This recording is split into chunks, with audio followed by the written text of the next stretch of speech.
বহুকাল আগের কথা। পারস্যের এক সমৃদ্ধ নগরীতে বাস করত ইউসুফ বিন খালিদ নামে এক তরুণ সওদাগর। তার ধন সম্পদের কোনো কমতি ছিল না। রেশম, মশলা আর জহরাতের ব্যবসায় তার নাম ছড়িয়ে পড়েছিল দূর দূরান্তে। কিন্তু প্রাচুর্যের সাথে সাথে ইউসুফের হৃদয়ে বাসা বেঁধেছিল এক পাহাড় সম অহংকার। সে ভাবত, এই দুনিয়া কেবল বিজয়ীদের জন্য, আর আমি সেই অপ্রতিদ্বন্দ্বী বিজয়ী। সে সবসময় দামি পোশাকে থাকত এবং গরিব মিসকিনদের অবজ্ঞার চোখে দেখত। কিন্তু এক রাতের একটি স্বপ্ন তার সাজানো পৃথিবী ওলটপালট করে দিল। সে দেখল সে মরুভূমির মাঝখানে তৃষ্ণায় ছটফট করছে, আর তার চারদিকে সোনার মোহর ছড়িয়ে ছিটিয়ে আছে। কিন্তু এখন তার পানির দরকার। সে চারিদিকে অনেক খোঁজাখুঁজি করেও ফোঁটা পানি পেল না। হঠাৎ এক বৃদ্ধ দরবেশ তাকে এসে বললেন, হে ইউসুফ, মানুষ যখন জন্ম নেয় তখন সে হাত মুঠো করে আসে, যেন সে পুরো দুনিয়াটা দখল করতে চায়। আর যখন মারা যায় তখন তার হাত খোলা থাকে, যেন সে সবাইকে দেখিয়ে যায় যে সে কিছুই নিয়ে যাচ্ছে না। স্বপ্ন ভেঙে গেল। জেগে উঠে দেখলেন তার মখমলের বিছানা ঘামে ভেজা। এক অজানা হাহাকার তার বুক কুড়ে খাচ্ছে। পরদিন ভোরে তিনি তার বিশ্বস্ত নায়েবকে ডেকে ব্যবসার ভার বুঝিয়ে দিলেন এবং রাজকীয় পোশাক ত্যাগ করে সাধারণ সুতির জুব্বা গায়ে দিয়ে সফরে বেরোলেন। ইউসুফের সফরের প্রথম কদমটি ছিল সবচেয়ে কঠিন। বাগদানের আলিশান অট্টালিকা, মখমলের বিছানা আর দাসদাসীর সেবা ত্যাগ করে সে যখন সাধারণ এক সুতির জুব্বা পরে পথে বের হল, তখন মরুভূমির উত্তপ্ত বাতাস তাকে অভ্যর্থনা জানালো। শহরের শেষ প্রান্তে এসে এক বুড়ো কাঠুরের দেখা পেল। কাঠুরে কুঠার দিয়ে কাঠ কাটছিল আর গুনগুন করে জিকির করছিল। ইউসুফ তাকে জিজ্ঞেস করল, ওহে বৃদ্ধ, সারাদিন এই রোদে পুড়ে আপনি কি পান? বৃদ্ধ হাসলেন, ব্যাটা, পেটের জন্য রুটি আর অন্তরের জন্য খোদার জিকির।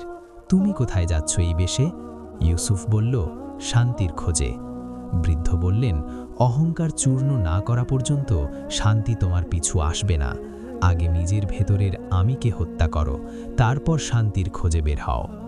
ইউসুফ বুঝতে পারল তার প্রথম যুদ্ধ নিজের আভিজাত্যের বিরুদ্ধে। সে তার শেষ সম্বল ঘোড়াটিও এক পথিককে দান করে দিল। সফরের দ্বিতীয় দিনে ইউসুফ এক জনমানবহীন মরুপ্রান্তরে পথ হারিয়ে ফেলল। তার মশক শুকিয়ে কাঠ, রোদের তেজে দিগন্ত কাঁপছে, তৃষ্ণায় তার বুক ফেটে যাচ্ছে। সে দূরে একটি মরুদ্যান দেখতে পেল, কিন্তু কাছে গিয়ে দেখল সেটা মরীচিকা। ইউসুফ মাটিতে বসে পড়ল। শয়তান তার হৃদয়ে কুমন্ত্রণা দিল, ইউসুফ, কেন এই কষ্ট করছো? ফিরে যাও তোমার প্রাসাদে, সেখানে ঠান্ডা শরবত আর ফলমূল তোমার অপেক্ষার প্রহর গুনছে। কিন্তু ইউসুফ চোখ বুজে বলল, হে আল্লাহ, যদি আমার কপালে মৃত্যু থাকে তবে তা যেন আপনার পথেই হয়। হঠাৎ এক মুসাফির সেখান দিয়ে যাচ্ছিলেন। তিনি তাকে এক ঢোক পানি দিয়ে বললেন, সবর করো তরুণ, যে আল্লাহ মাছকে সমুদ্রের অতলে খাওয়ান, তিনি তোমাকে এই বালুচরে মরতে দেবেন না। মুসাফিরের কথায় ইউসুফের হৃদয়ে যেন নতুন করে প্রাণ ফিরে এলো। সেই এক ঢোক পানি শুধু তার গলা ভেজালো না, তার ভেতরের ভাঙা আশা আর ভরসাকেও সজীব করে তুলল। মুসাফিরটি তাকে মরুভূমির বাইরে একটা ছোট গ্রামে পৌঁছে দিলেন। গ্রামটি ছিল দরিদ্র, কিন্তু মানুষের মুখে ছিল অদ্ভুত এক প্রশান্তি। গ্রামে ঢুকতেই ইউসুফ দেখল কিছু শিশু মাটিতে বসে খেজুরের আঁটি দিয়ে খেলছে। এক বৃদ্ধা নারী রোদে বসে সুতো কাটছে, আর দূরে এক যুবক ভাঙা কুঁড়েঘর মেরামত করছে। কারো গায়ে দামি পোশাক নেই, তবুও কারো চোখে হাহাকারও নেই। ইউসুফ সেই রাতে গ্রামের অতিথি হুজরায় রাত কাটাল। পরদিন ইউসুফ গ্রামবাসীদের সঙ্গে কাজে নেমে পড়ল। সে কূপ থেকে পানি তুলল, শিশুদের খাবার পরিবেশন করল, বৃদ্ধদের ঘরে পানির কলস পৌঁছে দিল। দুনিয়া যেন অবাক হয়ে দেখছে আর ভাবছে, এটা কি সেই সওদাগর যে কিনা গরিব দুঃখীদেরকে মানুষ মনে করত না? দিন যেতে লাগল, সপ্তাহ পেরিয়ে মাস। ইউসুফ আর ফিরে যাওয়ার কথা ভাবল না। গ্রামের মানুষ তাকে আপন করে নিল। তার চোখে এখন নিজের বড়ত্ব নয়, বরং মানুষের কষ্ট ভাসে। এখন সে সময় মানুষের সেবায় নিজেকে ব্যস্ত রাখে।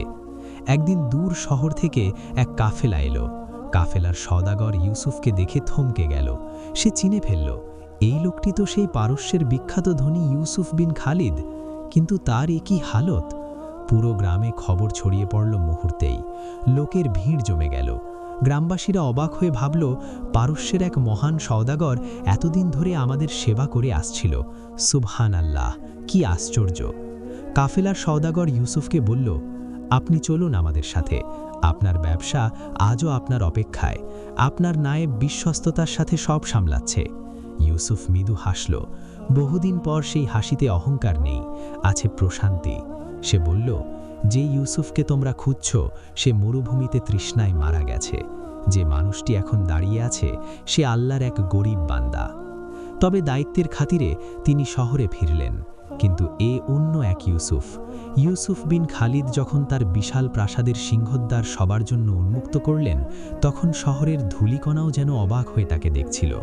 যে ইউসুফ একসময় ঘোড়ার খুরের শব্দে রাস্তা কাঁপিয়ে চলতেন, আজ তিনি খালি পায়ে ধীরলয়ে হাঁটছেন।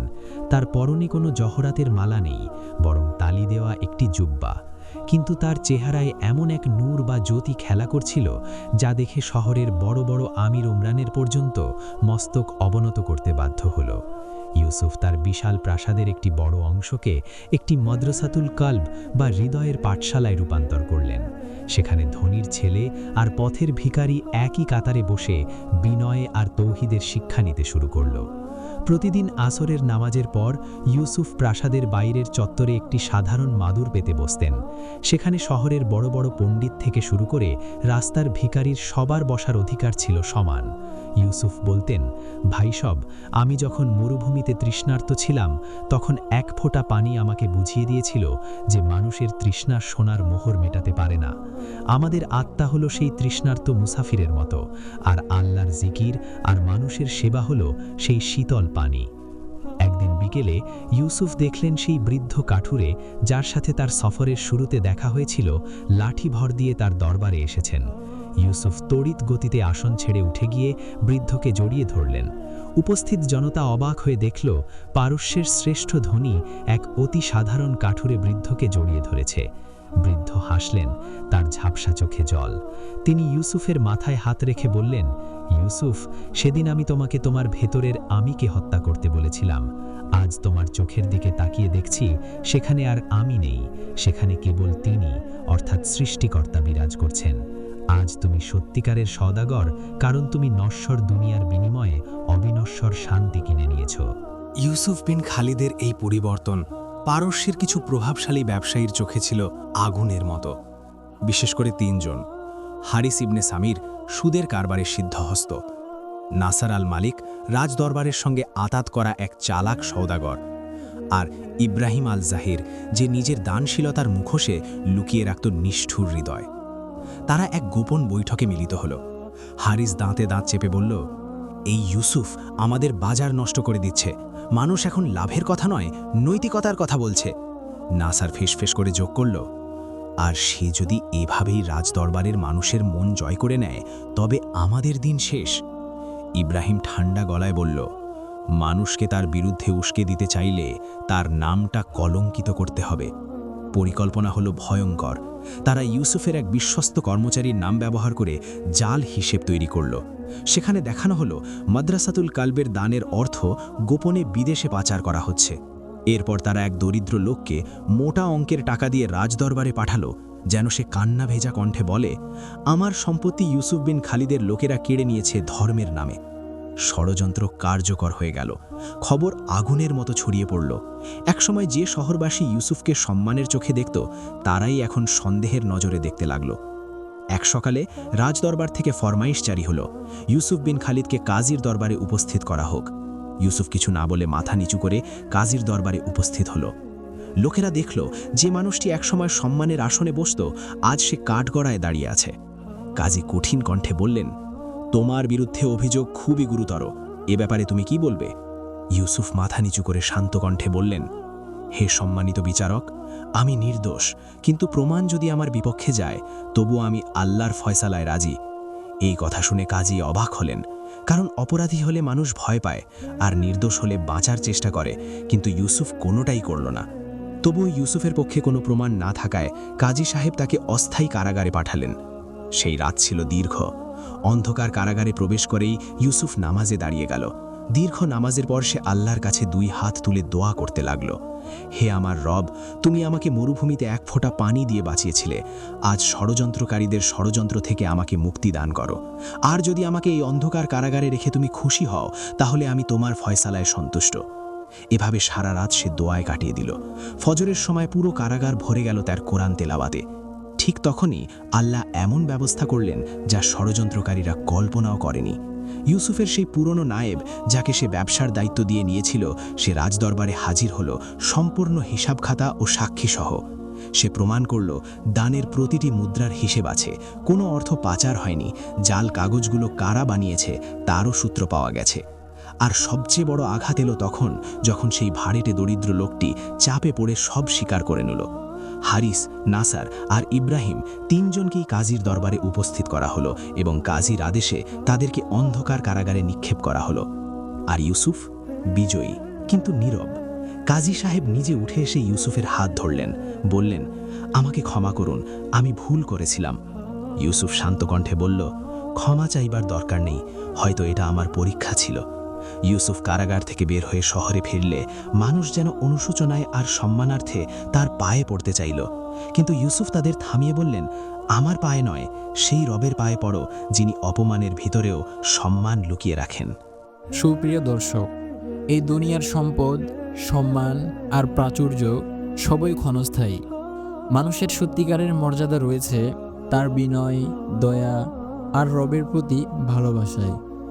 কখনো কাউকে তুচ্ছ মনে করবেন না, কারণ আল্লাহ যাকে চান তাকেই সম্মানের আসনে বসান। মনে রাখবেন, মানুষের কষ্ট দূর করা এবং আল্লাহকে স্মরণ করা, এই 2টি কাজই হৃদয়কে সত্যিকারের শান্তি এনে দেয়। গল্পটি ভালো লাগলে একটি লাইক করবেন এবং চ্যানেলটি সাবস্ক্রাইব করে পাশে থাকবেন।